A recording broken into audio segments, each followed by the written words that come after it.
Senator Sinema from Arizona is recognized from her office.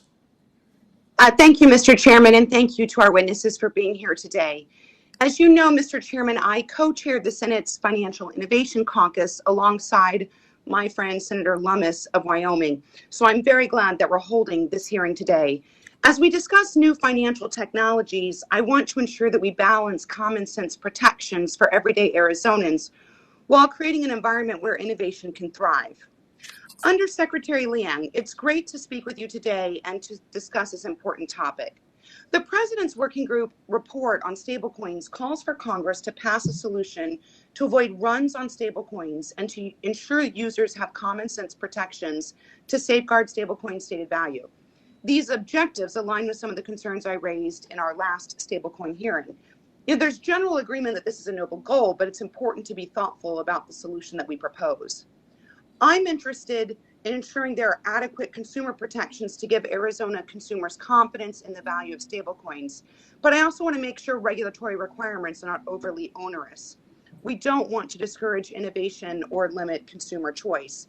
Can you elaborate on how the report balances these competing priorities? So thank you for that question.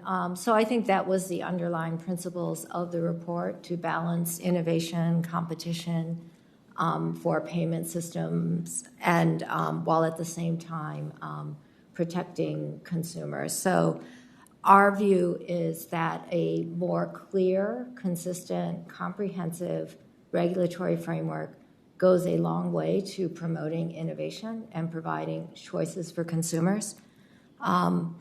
It does require that stable coins actually be stable, and so there were some recommendations about how to achieve stability in a stable coin. It requires that stable coins be able to provide the payment services that it offers in a reliable way, and we want the payment system to be resilient. So it makes a number of recommendations in that space. Well, thank you, Undersecretary Liang. I'm encouraged to see this discussion of decentralized finance and Web3 evolve.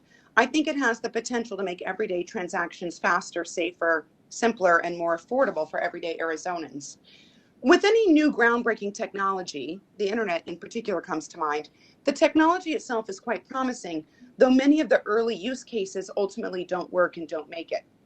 The technology, however, endures, and the next group of entrepreneurs improve on or disrupt what came before them.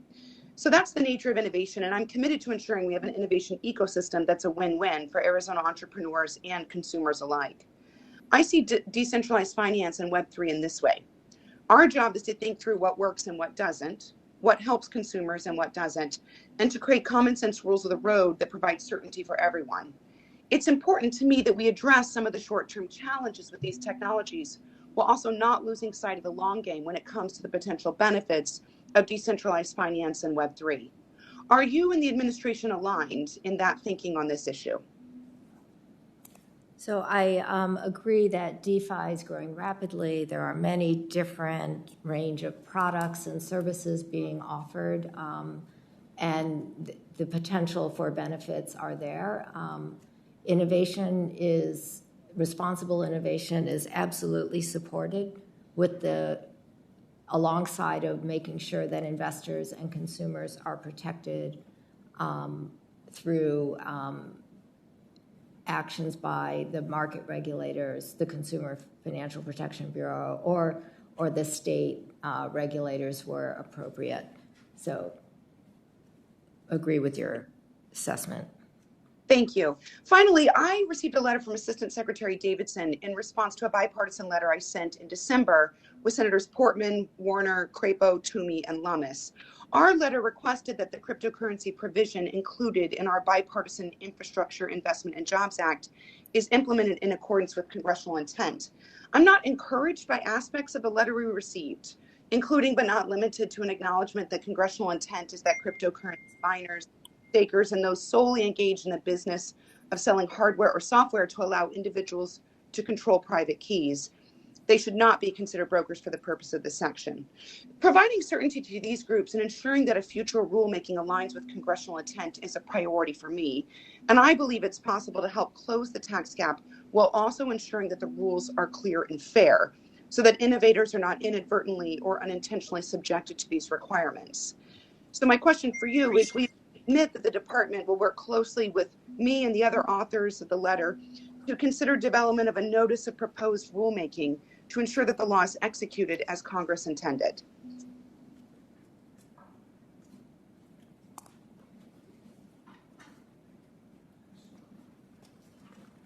I believe the Treasury Department's principle is to not to squash crypto assets, but to collect taxes from those who owe taxes. So just to clarify, and I know my time has expired, Mr. Chairman, Undersecretary, would you be willing to work with the authors of our bipartisan letter to ensure that congressional intent is honored? Yeah, I'm sure Treasury and my colleagues in the Office of Tax Policy would be very happy to work with you. All right, thank you, Mr. Chairman.